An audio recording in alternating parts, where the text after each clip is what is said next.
इलाहाबाद विश्वविद्यालय का। और हमारे बीच बड़े भैया बाबुल सिंह जी हैं। हम सब यहाँ आज एकत्रित हुए हैं रोजगार के मुद्दों को लेकर। सबसे पहले और जरूरी चीज जो है जानना है कि हम और आप यहाँ क्यों हैं। आखिर हम अपने गांवों से निकलकर इन लॉज के 10 बाई 10 के कमरे में क्यों आए हैं, क्या वजह पड़ी हमें अपने गांवों को छोड़कर पलायन कर कर यहाँ आने की, इन लॉजों में रहने की। उसके पीछे कारण यह था कि खेती और किसानी में हमें और हमारे परिवारों को वो आय नहीं दिखी जिससे हम अपना परिवार और अपना भविष्य बना सके। तो हम यहाँ लॉजों में चले आए नौकरियों के लिए। क्यों? क्योंकि पीछे किसानी को हमारे मार दिया गया, उसकी वजह से आज हम यहाँ कब्रों में रहने को मजबूर हो गए। लेकिन अब जब हमें नौकरियां भी नहीं दी जा रही हैं, प्राइवेटाइजेशन हो रहा है, तो हम अब कहां जाएंगे? अब इन कमरों से निकलकर हम कहां जाएंगे जब हमें नौकरियां नहीं मिलेगी?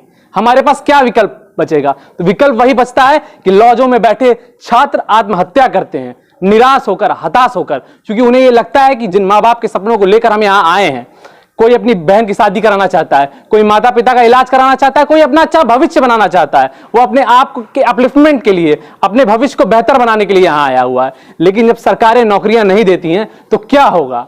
और सरकारें नौकरियां हमें कब देंगी? क्योंकि विपक्ष आपकी बात को नहीं उठा रहा है, पक्ष आपकी बात को नहीं उठा रहा है। वो कहीं जातिगत, कहीं धार्मिक मुद्दों को लेकर हम पे और आपको भटका रहे हैं, लड़ाने का काम कर रहे हैं, लेकिन उसमें जो हमारा मूल मुद्दा है वो छूट जा रहा है। तो वो कैसे खड़ा होगा? वो ऐसे खड़ा होगा कि आपको ये सोचना होगा कि ये सरकार जो अपने मैनिफेस्टो के तहत और अपने विज्ञापनों में बताती है कि हमने 4.5 लाख रोजगार दिया है, 30 करोड़ की आबादी में 4.5 लाख क्या होता है? 10.15% होता है।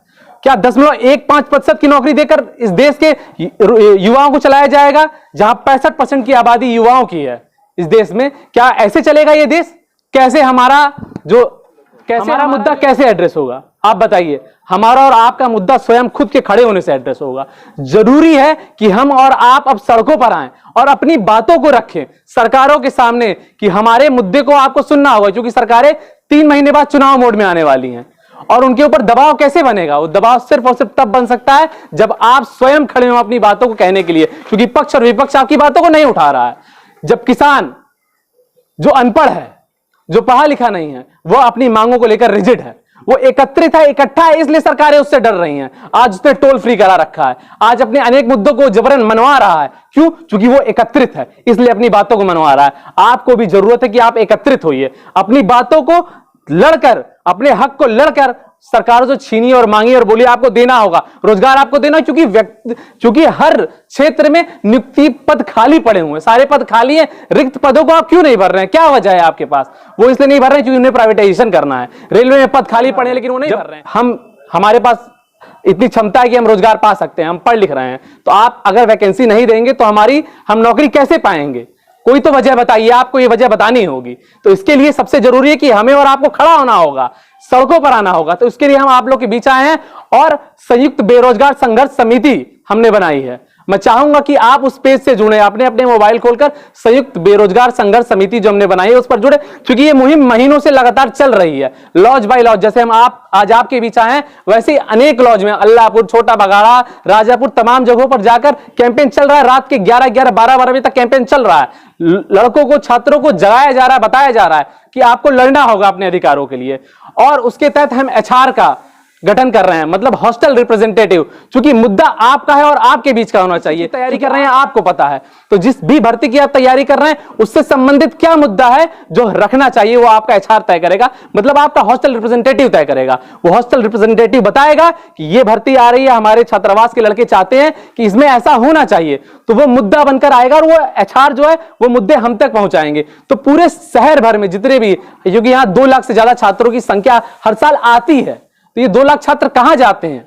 ये क्या करते हैं? ये शहर में आने के बाद कहां जाते हैं? किस ओर चले जाते हैं? इनको एकत्रित करना होगा। तो एचआर के माध्यम से हमें सूचना मिल जाएगी कि ये मुद्दे हैं आपके, और आपकी कभी भी कोई भी जरूरत और लड़ाई जो होगी वो एचआरओ के माध्यम से हम तक पहुंचेगी, हम उसको लड़ेंगे। तो जो भी एचआर बनना चाहता हो, जो भी आप में से साथी, जो ऐसा साथी जो सबसे कोऑर्डिनेट कर सकता हो, हर छात्रावास में कुछ ऐसे लोग होते हैं जिनका सबसे बढ़िया संबंध होता है, जो काफी सोशल होते हैं, तो उससे क्या होगा कि वो एचआर आप तक हमारी बातों को पहुंचा देगा। क्योंकि हम, जरूरी नहीं कि हम पर डे आपके पास पहुंच जाएं, रोज रोज आपके पास पहुंच पाएं। ये अमूमन पॉसिबल नहीं हो पाता है, तो जो एचआर होगा उससे हम कोऑर्डिनेट कर सकते हैं कि भाई ये बातें आप छात्रावास के साथियों को बता सकते हैं, वो आपकी मदद करेंगे। तो आप उनके जरिए अपने मुद्दों को, अपनी बातों को हम तक रख सकते हैं। और एचआर जो नामित होगा उसकी एक कॉमन कॉल मीटिंग होगी, सारे पूरे शहर के एचआरओ की मीटिंग होगी और उसमें आप सभी के मुद्दे, सभी भर्तियों से संबंधित, सभी बातों से संबंधित रखे जाएंगे और फिर उसको हम अपना मेन मैनिफेस्टो बनाएंगे। उसके बाद एक छात्र महापंचायत बुलाई जाएगी, उस छात्र महापंचायत बनाया जाएगा। और आपको पता है सरकारें तभी मानती है जब उनके ऊपर दबाव बनता है, और दबाव समूह का काम सिर्फ और सिर्फ हमेशा जब भी सरकारों के ऊपर किया है वो युवाओं ने किया है। तो आपको दबाव बनाकर अपने हक को सरकारों से मनवाना होगा, क्योंकि आप मान जाइए कि जिस दिन आप खड़े हो जाएंगे, जिस भी दिन आप खड़े हो जाएंगे सड़कों पर, सरकार ये जान जाएगी कि अगर छात्र हमारे खिलाफ हो गया तो हम सरकार नहीं बना पाएंगे। तो वो जाहिर सी बात है कि आने वाले 3 महीने बाद उस दबाव में आपकी जो भर्तियां हैं उनको निकाल दे, तुरंत उसकी विज्ञप्ति निकाल दे कि भाई ये भर्तियां हम करेंगे। तो इससे आपका फायदा होगा, आपको रोजगार का एक अवसर प्रदान होगा। हम उसी के लिए आपके बीच आए हैं और एक बड़ी छात्र महापंचायत बुलाना चाहते हैं। और आपको बता देना चाहता हूं कि ये किसी पार्टी का नहीं है, ना ये समाजवादी पार्टी का, ना ये कांग्रेस का, ना ही ये भाजपा का है। अगर हमारी बातों को बाबा मानते हो तो हम बाबा की जय करने को तैयार है, अगर विपक्ष मानता है तो विपक्ष की जय करने को तैयार है। क्यों? क्योंकि हमें रोजगार चाहिए, हमें नौकरी चाहिए। हम सिर्फ और सिर्फ अपनी बातों को रखना चाहते हैं, अपनी बातों को मनवाना चाहते हैं। सिर्फ हमारा एकमात्र मुद्दा है, वो है रोजगार। हमें चाहिए रोजगार।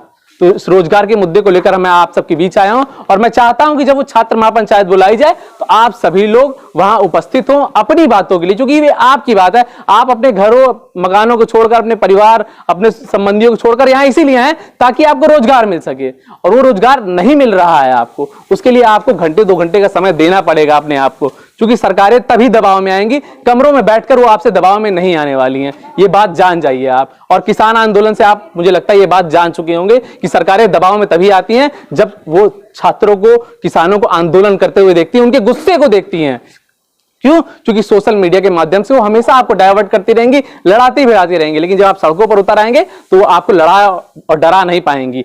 आपकी बातों को मानना उनकी मजबूरी बन जाएगी। तो मैं चाहता हूं कि आप जिन 2 छात्रावास से जो भी लोग यहाँ आए हुए हैं, वो लोग दोनों छात्रावास से 2-2 एचआर चुन लिए, क्योंकि अक्सर ऐसा हो जाता है मान लीजिए कि एचआर के साथ कोई दिक्कत हो गई, घर कहीं चला गया, कहीं और चला गया, तो दूसरे से संपर्क किया जा सकता है और आप तक हम अपनी बातों को पहुंचा सकते हैं। और मैं चाहूंगा कि जो हमारा संयुक्त संघर्ष समिति वाला पेज है उससे आप लोग जरूर जुड़ जाएं, ताकि डे बाय डे जो हम एक्टिविटी कर रहे हैं आपको मालूम पड़ जाए और आप ये जानते रहें कि क्या हो रहा है। जिस मुद्दे को लेकर हम आपके बीच आए हैं उसमें आजकल क्या प्रोग्रेस होती जा रही है, और जो भी नए नए मुद्दे आपको लगे वहां पर आप अपनी बातों को रख सकते हैं, बातों को बता सकते हैं। तो मैं चाहूंगा कि 2-2 एचआर आप लोग डिसाइड कर लें, आप ही इसके बीच में से जो सबसे कोऑर्डिनेट कर सके। और